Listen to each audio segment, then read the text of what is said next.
마가복음 14장 32절에서 42절 말씀. 저희가 겟세마네라는 곳에 이르매 예수께서 제자들에게 이르시되 나의 기도할 동안에 너희는 여기 앉아 있으라 하시고 베드로와 야고보와 요한을 데리고 가실새 심히 놀라시며 슬퍼하사 말씀하시되 내 마음이 심히 고민하여 죽게 되었으니 너희는 여기 머물러 깨어 있으라 하시고 조금 나아가사 땅에 엎드리어 될 수 있는 대로 이때가 자기에게서 지나가기를 구하여 가라사대 아바 아버지여 아버지께는 모든 것이 가능하오니 이 잔을 내게서 옮기시옵소서. 그러나 나의 원대로 마옵시고 아버지의 원대로 하옵소서 하시고 돌아오사 제자들의 자는 것을 보시고 베드로에게 말씀하시되 시몬아 자느냐 내가 한시 동안도 깨어 있을 수 없더냐.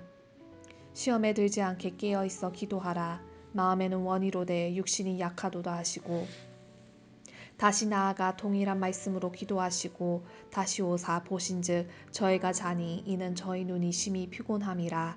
저희가 예수께 무엇으로 대답할 줄을 알지 못하더라. 세 번째 오사 저희에게 이르시되 이제는 자고 쉬라. 그만이다. 때가 왔도다. 보라 인자가 죄인의 손에 팔리우느니라. 일어나라 함께 가자. 보라 나를 파는 자가 가까이 왔느니라. 할렐루야. 오늘도 말씀으로 성령 충만한 새하늘 모든 청년들 되기를 주님의 이름으로 축원합니다. 오늘 말씀은 마가복음 14장 32절에서 42절까지의 말씀입니다. 예수님께서는 최후의 만찬 가운데 또한 베드로가 예수님을 3번 부인할 것을 말씀하시고 베드로와 야고보와 요한을 데리고 감람산 겟세마네 동산으로 기도하러 가세요. 그래서 간절하게 기도하시고 결국은 하나님께서 계획하신 그대로 십자가 지시는 그 길로 나아가십니다. 오늘 말씀을 통해 우리에게 주시는 말씀 몇 가지 살펴보도록 하겠습니다. 먼저는 예수님께서는 우리에게 깨어있으라 하고 말씀하셨다라는 거예요. 마가복음 13장에 보면 종말에 대해서 말씀하고 계시는데 세상의 끝이 되면 심판이 있을 것이다 이렇게 말씀하시죠. 근데 천지는 없어지겠거니와 내 말은 없어지지 않을 것이다 말씀하세요. 그러니까 반드시 그렇게 될 것이다, 일어날 것이다 라는 거죠. 그러나 그날과 그때는 아무도 모르나니 하늘에 있는 천사도 아들도 모르고 아버지만 아시느니라. 그 때가 언제인지 모른다. 종말의 때 언제인지 모른다. 그러니 너희는 주의하고 깨어있으라. 그때가 언제인지 알지 못함이라. 깨어있으라. 언제인지 모르니까요. 성경의 몇몇 비유들을 보십시오. 주인이 타국에 가서 종들에게 올 때 깨어있어야 된다. 호련히 와서 자는 것을 보지 않도록 하라 말씀하고 계시죠. 자고 있으면 책망받는다라는 거예요. 성실하게 주인이 오기를 기다리면서 일하고 있으라는 것이죠. 베드로전서 5장 8절에서도 근신하고 깨어라. 너희 대적 마귀가 우는 사자같이 너희를 삼킬 것이다. 근신하고 깨어있지 않으면 마귀가 우리를 삼킨다라고 말하고 있어요. 여러분이 깨어있어야 됩니다. 그런데 지금 코로나 시대가 우리를 깨어있게 하지 못하고 너무 자꾸 졸게 만드는 것 같아요. 여러분 영적으로 깨어있어야 됩니다. 예배의 자리로 나오십시오. 코로나 바이러스로 인해서 몸이 안 좋거나 뭐 그런 증상이 있으면 모르지만 여러분 온라인 예배로 드리는 것이 아니라 현장으로 나오십시오. 예배의 자리로 나오십시오.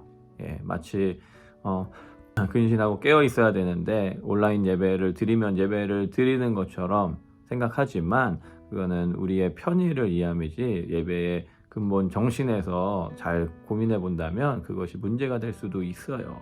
그러니까 아프고 힘들 분들 그럼에도 불구하고 온라인으로 예배 드리는 것 너무 귀합니다. 그러나 나도 모르게 깨어있지 못하고 조는 가운데 그렇게 예배를 때우기식으로 드리는 자세로 가고 있다라면 여러분 깨어 나와야 하는 것을 꼭 기억하시기 바랍니다. 그렇게 주님은 깨어있으라 했는데 제자들은 어떻습니까? 37절 보니까 돌아오사 제자들의 자는 것을 보시고 베드로에게 말씀하시되 시몬아 자느냐 내가 한시 동안도 깨어있을 수 없더냐. 깨어있으라고 하는데 깨어있지 못하는 그런 제자들의 모습을 봐요. 근데 어떻습니까? 베드로는 저는 모든 사람들이 주님을 부인해도 나는 절대로 주님을 부인하지 않겠습니다. 큰 소리 쳤는데 빵빵 쳤는데 부인하기 전에 그 사이에 이 사건이 있었잖아요. 여기서도 졸면서 철저하게 무너지는 일이 있었죠. 주님이 3번의 간격을 두고 기도하셨는데 3번 다 자고 있잖아요. 그러니까 여기서 우리가 알 수 있는 건 뭐예요? 내 의로는 안 된다라는 거죠. 내 노력으로 우리는 이루지 못한다라는 거예요. 자기 힘을 의지하는 사람은 실패하는 것입니다. 자기 노력을 의지하는 사람은 망하게 되는 것입니다. 이 말을 다른 말로 돌리면 기도하지 않는 사람은 실패한다라는 거예요. 우리 리더들, 우리 청년들 기도의 자리로 나오셔야 됩니다. 새벽에 내 몸을 쳐서 일으키셔야 됩니다. 그리고 간절하게 기도하십시오. 그것이 우리를 깨어있게 하는 귀한 방법이에요. 예수님께서 무릎 꿇으시면 세상에서 무릎 꿇지 않는다. 이런 예수님께 무릎 꿇으면 그런 말이 있죠. 여러분 주님께 무릎 꿇음으로 세상에서는 승리하는 승리자 되시기를 소망합니다.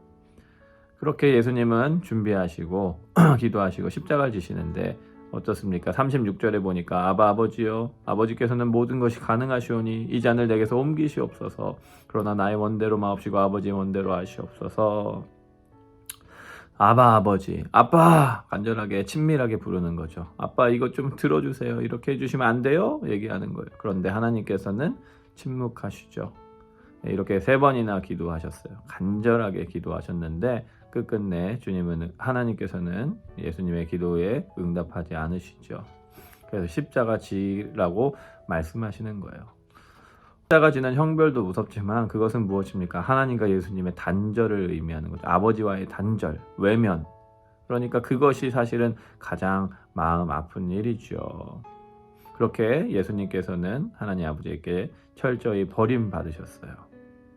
얼마나 마음 아프셨겠어요. 근데 여기서 끝이 아니죠. 사랑해서 동고동락했던 3년간 함께 지냈던 제자들 얼마나 끈끈하고 긴밀한 관계입니까? 그런데 예수님께서 그래서 베드로하고 요한을 불러서 간절하게 기도했는데 그들은 자고 주님의 그 일에 신경도 쓰지 않고 완전히 버림받는 그런 자리에 있었다라는 거예요. 그런데 왜 예수님께서 그렇게 버림받는 자리로 가십니까? 다른 것 아니죠. 우리들 위해서예요. 우리를 살리기 위해서. 우리를 구원하기 위해서 주님께서 철저하게 외로움 당했다는 거예요. 여러분 어쩌다 보면 우리가 신앙생활하다 외로움을 느낄 때가 있어요. 나만 이렇게 예수님 위해 사는 거 아닌가? 또 예수님 위해 살겠다고 했다가 가족에게 친구에게 따돌림 당하고 외로움 당하는 일들도 있습니다. 그러나 그것이 주를 위한 길이라면 그래서 한 영혼을 살리는 일이라면 그 예수님처럼 내가 그 십자가의 길을 가고 있구나 생각하고 힘을 내시기를 축복합니다. 그렇게 3번을 간절하게 기도하신 예수님께서 들에게 오셔서 뭐라고 합니까? 일어나서 함께 가자 말씀하세요. 일어나 함께 가자. 잠들어 있는 제자들, 정말 아무런 도움이 되지 않는 제자들 아니겠습니까? 아무 소망 없는 제자들. 그런데 예수님께서는 그들을 내버려 두시는 게 아니라 일어나 함께 가자. 보라 나를 파는 자가 가까이 왔느니라. 그 십자가의 길에 제자들과 함께 가요. 한시도 깨어있지 못한 제자들이었습니다. 그런데 예수님께서 베드로야, 야고보야, 요한아, 석주야 함께 가자. 여러분들 이름 부르면서 아무개야 함께 가자. 이렇게 말씀하고 계시는 거예요. 그 주님과의 함께 그 자리에 있었던 그들이 그 주님의 부르심을 받을 수 있었다라는 거죠. 그 말은 다른 말로 해석하자면 예수님의 십자가와 함께했던 자들, 그 십자가의 은혜를 받아들인 자들만이 그러한 함께 가자, 주님과 동참하는 그 영광에 초대받는 자들이라는 거죠. 그렇게 주님의 부르심을 기억하고 사랑을 기억하고 살아가는 여러분 되기 바랍니다. 마지막으로 36절 한번 봅니다. 아바 아버지여 아버지께서는 모든 것이 가능하시오니 이 잔을 내게서 옮기시옵소서. 그러나 나의 원대로 마옵시고 아버지의 원대로 하옵소서. 예수님께서는 십자가를 피하고 싶으셨지만 결국 인류를 구원하시기 위해 십자가 지셨죠. 나의 원대로 마옵시고 아버지 뜻대로 하옵소서. 여러분 우리가 십자가 진다라는 게 무엇이겠습니까? 나의 원대로 마옵시고 아버지의 뜻대로 하옵소서. 그것이 십자가 지는 자세입니다. 그래서 그렇게 주님의 원대로 순종하며 나아가는 자들을 통해 일하시는 그 주님의 손길로 말미암아 우리는 주님의 사랑과 복음과 은혜를 나누게 되는 것이고 그것을 통해 한 영혼을 살리게 되는 것이죠. 여러분 살아가다 보면 나의 원대로 되길 원할 때가 있습니다. 그러나 주님 뜻대로 할 때 주님께서 온전히 이루어 가시는 것을 믿고 오늘도 그 주님과 동행하며 순종하며 나아가는 우리 모든 청년들 되기를 주님의 이름으로 축원합니다. 기도합니다. 사랑해 주님 감사합니다. 정말 아무 소망 없는 우리들, 그러나 버리지 않으시고 함께 가자 불러주시는 주님, 그 주님의 사랑을 경험하는 오늘 아침 하루 되게 하여 주시옵시고, 그 주님의 사랑 때문에 또 우리에게 주어주시는 그 십자가 지게 하여 주시옵소서. 나의 원대로 마옵시고 아버지의 뜻대로 이끌어 주시옵소서. 그를 통하여 한 영혼을 구하는 일에 쓰임받는 저희들 되게 하여 주시옵소서. 감사합니다. 예수님 이름으로 기도합니다. 아멘.